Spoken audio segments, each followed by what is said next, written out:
भारत में कुछ जगहें ऐसी हैं जहां वक्त मानो ठहर सा गया है, जहां आज भी हर एक सन्नाटे में गुजरे हुए कल की कहानियां गूंजती हैं।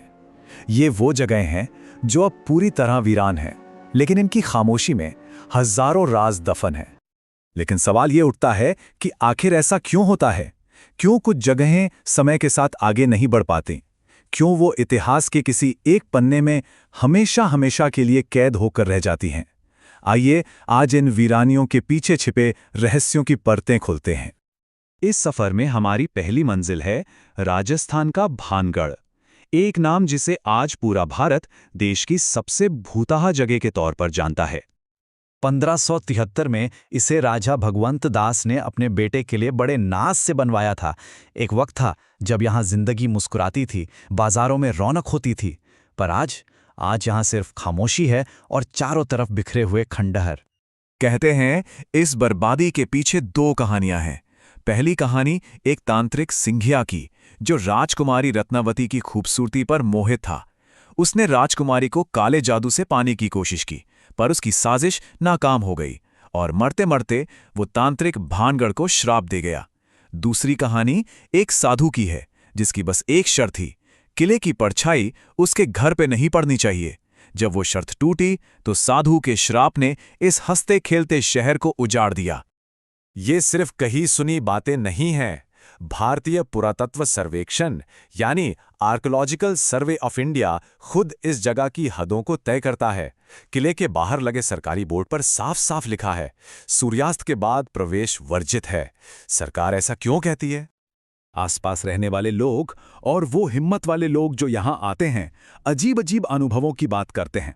जैसे रातों में अचानक घुंघरुओं और संगीत की आवाजें आना, कैमरों की बैटरी का अपने आप खत्म हो जाना, और वो एक डरावना एहसास कि कोई है जो आपको हर पल देख रहा है।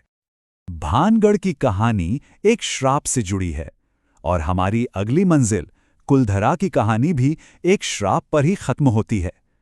एक ऐसा गांव जो रातों रात वीरान हो गया। 84 ये बस एक गिनती नहीं है, ये एक सामूहिक पलायन का, एक दर्दनाक फैसले का निशान है। एक ऐसी घटना जिसका राज आज तक कोई नहीं खोल पाया। कुलधरा और उसके आसपास बसे 84 गांव पालीवाल ब्राह्मणों के घर थे, हंसते खेलते आबाद गांव। पर फिर एक रात में सब कुछ बदल गया। हजारों लोग अपने घर, अपनी जमीन, अपनी यादें, सब कुछ यहीं छोड़कर चले गए। कहाँ गए कोई नहीं जानता। इस पलायन के पीछे की कहानी आत्मसम्मान की है। कहते हैं जैसलमेर का दीवान सालिम सिंह गांव के मुखिया की बेटी से जबरदस्ती शादी करना चाहता था। उसने गांव वालों को धमकी दी। उनके पास दो ही रास्ते थे, या तो अपनी बेटी की इज्जत सौंप दें या मौत को गले लगा लें। उन्होंने तीसरा रास्ता चुना। अपने सम्मान को बचाने के लिए 84 गांवों के लोगों ने एक साथ अपनी जमीन हमेशा के लिए छोड़ देने का फैसला किया, और जाते जाते वो इस जमीन को श्राप दे गए कि यहां फिर कभी कोई नहीं बस पाएगा। जरा सोचिए, वो आत्मसम्मान की कैसी आग रही होगी जिसके लिए हजारों लोगों ने अपनी जड़ों को ही उखाड़ फेंका। क्या वाकई सम्मान की कीमत इतनी बड़ी हो सकती है? लेकिन हर कहानी के हमेशा दो पहलू होते हैं। एक वो जो किंवदंतियों में जिंदा रहता है, और दूसरा वो जो तर्क और विज्ञान की कसौटी पर जवाब ढूंढता है। कुछ जानकार मानते हैं कि भानगढ़ की डरावनी आवाजें असल में तेज हवा की गूंज है जो टूटे फूटे खंडहरों से गुजरती है, और कुलधरा के वीरान होने की वजह शायद सालिम सिंह का अत्याचार नहीं, बल्कि कोई बड़ा भूकंप या फिर पानी की भयानक कमी रही हो। लेकिन असल सच क्या है, ये आज भी एक पहेली है। तो फिर इन कहानियों का मतलब क्या है? इन वीरान पत्थरों के बीच आखिर कौन सा गहरा सच छिपा है? सच तो यह है कि इन जगहों पर इतिहास और रहस्य एक दूसरे से अलग हैं ही नहीं, वो एक ही हवा में सांस लेते हैं।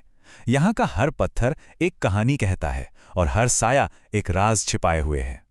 शायद ये कहानियां भूत प्रेतों की हैं ही नहीं, ये उन लोगों के दर्द की हैं, उनके संघर्ष की हैं, उनके साथ हुए अन्याय की हैं।